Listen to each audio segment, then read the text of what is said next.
اقتصادی دہشت گردی اور IMF کی پاکستان پر تباہ کن شرائط۔ ہر محب وطن پاکستانی کے لیے یہ امر باعث تشویش ہونا چاہیے کہ موجودہ مالی سال میں معیشت کی شرح نمو، ٹیکسوں کی وصولی، بجٹ خسارے، مجموعی سرمایہ کاری اور برآمدات کے اہداف ایک مرتبہ پھر حاصل نہ ہو سکیں گے۔ برآمدات ہدف سے تقریباً 11 ارب ڈالر کم رہیں گی۔ تجارتی خسارہ پاکستان کی تاریخ میں سب سے زیادہ رہے گا۔ GDP کے تناسب سے جاری حسابات کا خسارہ گزشتہ 8 برسوں میں سب سے زیادہ رہے گا۔ 2017 میں پاکستان کے بیرونی قرضوں میں ہونے والا اضافہ آزادی کے بعد کسی بھی سال میں ہونے والا سب سے بڑا اضافہ تھا، جبکہ اگلے 3 ماہ سے بھی کم عرصے میں حکومت کو بڑے پیمانے پر بیرونی قرضے حاصل کرنا پڑیں گے۔ 31 اکتوبر 2016 کو اسٹیٹ بینک کے زر مبادلہ کے ذخائر کا حجم 18.9 ارب ڈالر تھا، جو 23 فروری 2018 کو کم ہو کر 12.3 ارب ڈالر رہ گئے، یعنی 6.6 ارب ڈالر کی کمی۔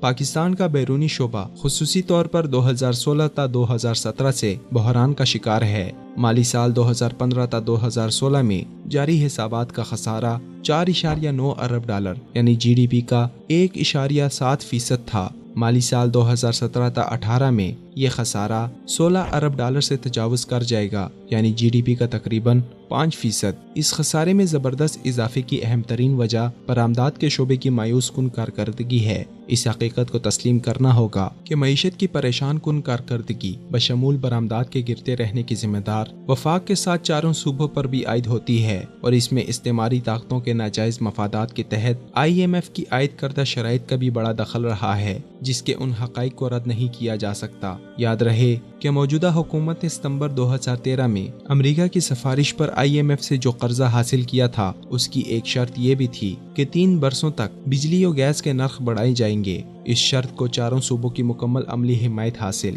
برآمدات کو گرنے دینے اور انکم ٹیکس آرڈیننس کی شق 4 کی مدد سے ترسیلات میں اضافہ کرنے کی پالیسی تباہ کن ہے۔ یہ شق اینٹی منی لانڈرنگ کی کوششوں کو غیر مؤثر کر رہی ہے۔ مالی سال 2011 اور 2017 کے درمیان پاکستان آنے والی ترسیلات میں 8.1 ارب ڈالر کا اضافہ ہوا، جبکہ اسی مدت میں پاکستانی برآمدات میں 4.7 ارب ڈالر کی کمی ہوئی۔ برآمدات میں کمی کی وجوہات میں وفاق اور چاروں صوبوں کی جانب سے ٹیکسوں کی کم وصولی کے نقصانات کو پورا کرنے کے لیے بجلی و گیس بشمول پیٹرولیم کی مصنوعات میں اضافہ کرتے چلے جانا شامل ہیں، جبکہ ترسیلات کا ایک حصہ انکم ٹیکس آرڈیننس کی شق C4 کی مدد سے حاصل ہو رہا ہے، جس سے قومی خزانے کو کئی ہزار ارب روپے سالانہ کا نقصان ہو رہا ہے۔ IMF نے استعماری مفادات کے تحفظ اور پاکستانی معیشت کو نقصان پہنچانے کے لیے مشورہ دیا تھا کہ 7ویں قومی مالیاتی ایوارڈ کے تحت صوبوں کو وفاق سے جو رقوم ملتی ہیں، وہ ان رقوم کو پوری طرح خرچ نہ کریں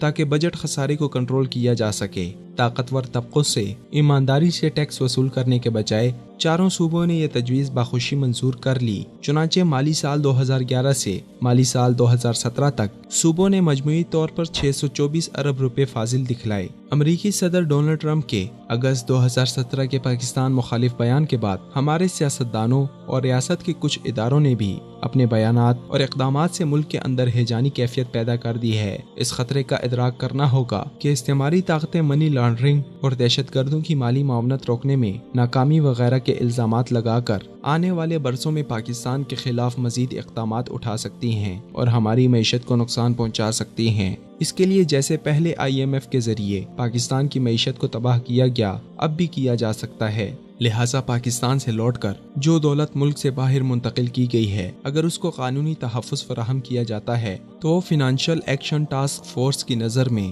قابل گرفت ہو سکتا ہے۔ اب وقت آ گیا ہے کہ ان خطرات سے محفوظ رہنے، دہشت گردی کی جنگ جیتنے اور CPEC کو گیم چینجر بنانے کے لیے جن اقدامات کی ضرورت ہے، ان کو آل پارٹیز کانفرنس کی منظوری سے نیشنل ایکشن پلان کا حصہ بنایا جائے۔ بالخصوص امریکی ادارے IMF کی تباہ کن شرائط پر فوری غور و فکر کر کے IMF سے جان چھڑانے کا بندوبست کیا جائے، ورنہ ہمارا ملک روز بروز معاشی تنزلی کا شکار ہو کر خستہ حال ہوتا رہے گا۔